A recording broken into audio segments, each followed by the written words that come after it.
শ্রীরামকৃষ্ণ কথামৃত। তব কথামৃতং তপ্ত জীবনং কবিভিরীড়িতং কলমশাপহম শ্রবণমঙ্গলম শ্রীমদাততং ভুবি গৃহ্ণন্তি ये ভূরিদা জনাঃ। শ্রীরামকৃষ্ণ ভক্ত সঙ্গে কমলকুটিরে শ্রীরামকৃষ্ণ ও শ্রীযুক্ত কেশব সেন। শ্রীরামকৃষ্ণ কাপ্তেনের বাটি হইয়া শ্রীযুক্ত কেশব সেনের কমলকুটির নামক বাটিতে আসিয়াছেন। সঙ্গে রাম, মনমোহন, সুরেন্দ্র, মাস্টার প্রভৃতি অনেকগুলি ভক্ত। সকলে দ্বিতল হলঘরে উপবেশন করিয়াছেন। শ্রীযুক্ত প্রতাপ মজুমদার, শ্রীযুক্ত তৈলক্য প্রভৃতি ব্রাহ্ম ভক্তগণও উপস্থিত আছেন। আমরা এখন যেখানে রয়েছি 1882-র 2রা এপ্রিল। ঠাকুর শ্রীযুক্ত কেশবকে বড় ভালোবাসেন। যখন বেলঘরের বাগানে স্বশিষ্য তিনি সাধন ভজন করিতেছিলেন, অর্থাৎ 1875 খ্রিস্টাব্দে মাঘ উৎসবের পর, কিছুদিনের মধ্যেই ঠাকুর একদিন বাগানে গিয়া তাহার সহিত দেখা করিয়াছিলেন। সঙ্গে ভাগিনেয় হৃদয়রাম বেলঘরের এই বাগানে তাহাকে বলেছিলেন, তোমারই লেজ খসেছে, অর্থাৎ তুমি সব ত্যাগ করে সংসারের বাইরেও থাকতে পারো, আবার সংসারেও থাকতে পারো। যেমন ব্যাঙাচির লেজ খসলে জলেও থাকতে পারে, আবার ডাঙাতেও থাকতে পারে। পরে দক্ষিণেশ্বরে, কমলকুটিরে, ব্রাহ্ম সমাজ ইত্যাদি স্থানে অনেকবার ঠাকুর কথার ছলে তাহাকে উপদেশ দিয়াছিলেন। নানা পথ দিয়া, নানা ধর্মের ভিতর দিয়া ঈশ্বর লাভ হতে পারে। মাঝে মাঝে নির্জনে সাধন ভজন করে ভক্তি লাভ করে সংসারে থাকা যায়। জনকাদি ব্রহ্মজ্ঞান লাভ করে সংসারে ছিলেন। ব্যাকুল হয়ে তাকে ডাকতে হয়, তবে দেখা দেন। তোমরা যা করো নিরাকার সাধন, সে খুব ভালো।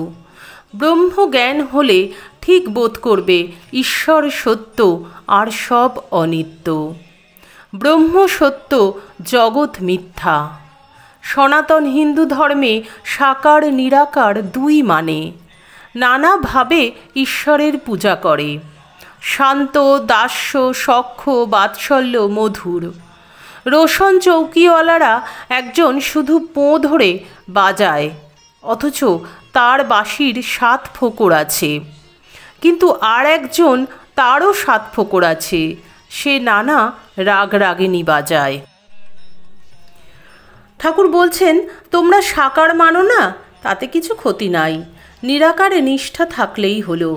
তবে সাকারবাদীদের টানটুকু নেবে। মা বলে, তাকে ডাকলে ভক্তি প্রেম আরও বাড়বে।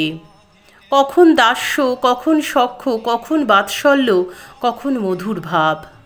কোনো কামনা নাই, তাকে ভালোবাসি, এটি বেশ। এর নাম অহেতুকী ভক্তি। টাকা কড়ি, মান সম্ভ্রম কিছুই চাই না, কেবল তোমার পাদপদ্মে ভক্তি। বেদ, পুরাণ, তন্ত্রে এক ঈশ্বরেরই কথা আছে ও তাহার লীলার কথা। জ্ঞান ভক্তি দুই আছে। সংসারে দাসীর মতো থাকবে। দাসী সব কাজ করে, কিন্তু দেশে মন পড়ে আছে।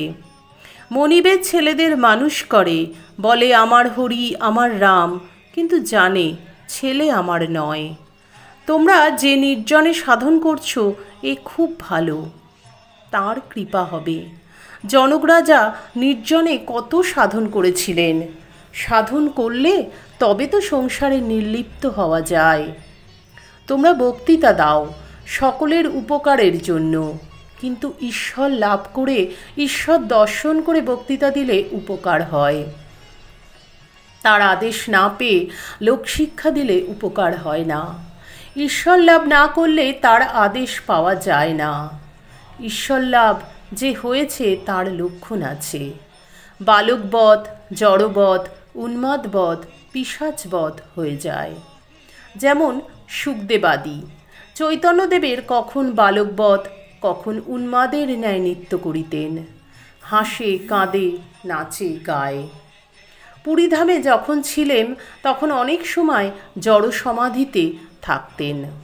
শ্রীরামকৃষ্ণ ভক্ত সঙ্গে কমল কুটিরে ও শ্রীযুক্ত কেশব সেনের বাড়িতে। তৃতীয় পরিচ্ছেদ কিয়দংশ সমাপ্তম। ওং নিরঞ্জনং নিত্যং মনন্তরূপং ভক্তানুকম্পং ধৃত বিগ্রহং বৈ ঈশবতারং পরমেশমিদ্যং তং রামকৃষ্ণং শিরোষা নমামি। জয় ঠাকুর, জয় ঠাকুর, জয় ঠাকুর।